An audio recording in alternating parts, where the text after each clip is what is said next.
Nail polish के बगैर वज़ू हो जाता है। अस्सलाम वालेकुम रहमतुल्लाहि व बरकातुहू। देखिए, वज़ू का तरीका ये होता है कि सबसे पहले जो वज़ू करते हैं, वज़ू करने का मकसद ये होता है कि जो पानी है वो जिस्म के उस हिस्से में जाए जहाँ पर रसूल सल्लल्लाहु अलैहि वसल्लम ने हमें एक तालीम दी है। फॉर एग्जांपल, सबसे पहले जब हम हैंड वॉश करते हैं तो मेक श्योर करें कि the finger has to be cross each other, और जगह जगह पानी में जाए, नाखूनों में जाए, और नाखून बड़े नहीं होने चाहिए। It has to be on there, यहाँ तक कि नाखून के अंदर भी आपको पूरी तरह क्लीन अप करना होता है। और जब आप औरतें ऐसे भी कहती हैं कि अगर बालों को ना धोएं तो क्या क्या ठीक है। देखिए, बालों भी आपके जिस्म का हिस्सा है, तो बाल has to be cleaned up. जैसे फॉर एग्जांपल, अगर जनाबत के बाद या जब पाक होने के बाद, हैज़ के बाद, जैसे अगर आप अपने आप को पाक करते हैं तो the shower has to be clean your entire body. आप ऐसे नहीं कि बालों को छोड़ दें। जैसे नाखून है, नाखून भी जिस्म का हिस्सा है, you has to be doing that.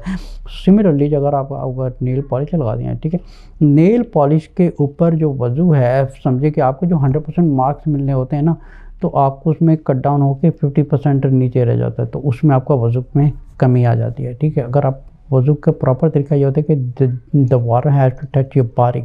अब ये भी नहीं पता कि जो नेल पॉलिश लगा रही हैं वो किस केमिकल से बना हुआ है, किस कॉस्मेटिक से बना हुआ है, और कौन कौन से के मरे हुए जानवरों की उसमें चर्बी लगाई होती है, या पता नहीं कौन कौन सी गंदगी उसमें लगाई होती है। तो बहरहाल उसमें वो तो एक सेपरेट टॉपिक है, लेकिन नेल पॉलिश के ऊपर वज़ू करना ये जायज़ नहीं है। द वज़ू हैज़ टू बी डन, वज़ू नेल पॉलिश लगाने से पहले, और बाकायदा नेल पॉलिश लगा के सेट हो के अल्लाह के दरबार में हाजिर जाना है, ये भी अच्छी चीज़ नहीं है। अल्लाह के दरबार में जब आप जा रही हैं नमाज़ पढ़ने के लिए, एक अच्छे पाक साफ़ होके जाएँ। फॉर एग्ज़ाम्पल, जैसे क़यामत वाले दिन जब अल्लाह के सामने हम हाजिर होंगे तो हर इंसान नंगा होगा, लेकिन एक दूसरे को देखनी पड़ेगा। तो कहने का मतलब कि जो दुनिया की चीज़ें हैं वो दुनिया में रह जाएंगी, और जो हम अल्लाह के दरबार में हाजिर होते हैं तो पहले हम अपने कपड़े देखें, अपने आप को देखें, और अल्लाह के सामने जाके हाजिर होकर अच्छे तरीके से कि नमाज़ पढ़ें। अब ऐसा नहीं कि लिपस्टिक लगा के, पाउडर सुर्खियाँ लगा के बाहर जाने लगी हैं, चलो जल्दी से 4 रकात नमाज़ पढ़ें, फिर हमने मार्केट जाना है।